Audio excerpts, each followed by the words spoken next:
कविता के अगले भाग में देखिए।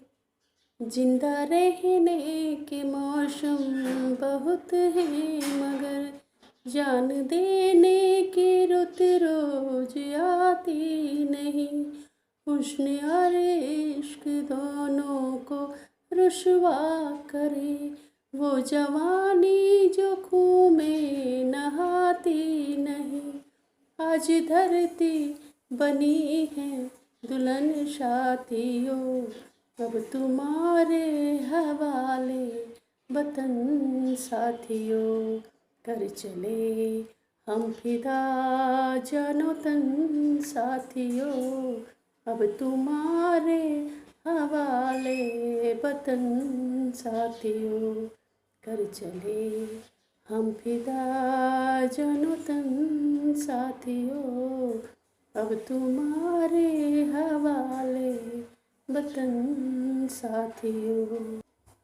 इन पंक्तियों के माध्यम से कवि का ये कहना है, उनका ये मानना है कि मनुष्य को जिंदा रहने के बहुत अवसर आते हैं। आप और हम जीवन में बहुत सारी खुशियाँ मनाते हैं, बहुत सारे अवसर हैं हमारे जीवन में, लेकिन कवि कहते हैं देश के लिए बलिदान करने का अवसर कभी कभी मिलता है। इस सबके भाग्य में नहीं होता है, कभी प्राप्त होता है वो। आज तो सैनिक जो बलिदान हो रहे हैं उनका बलिदान देने का समय आया है। जो सैनिक लड़ते लड़ते हुए खून से लथपथ नहीं हुए, वह धरती के सौंदर्य को, कहा है ना, हुस्न और इश्क। हुस्न क्या कहते हैं? हुस्नों की रानी। हुस्न सौंदर्य, और हमारे भारत भूमि का हुस्न बहुत बहुत आकर्षित है। हुस्न और इश्क, इश्क क्या होता है? प्रेम होता है।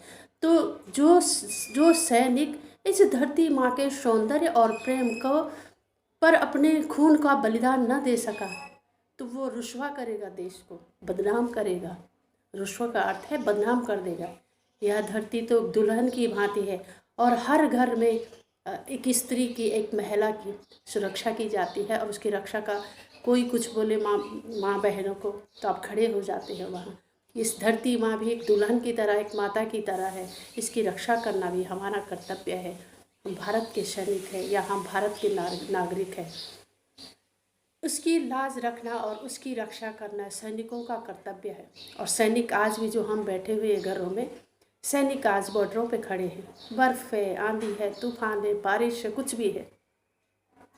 इसलिए सैनिकों को एक आगे के साथी दूसरे साथियों को कहते हैं कि यह देश अब तुम्हारे हवाले है, तुम ही इसकी रक्षा करना।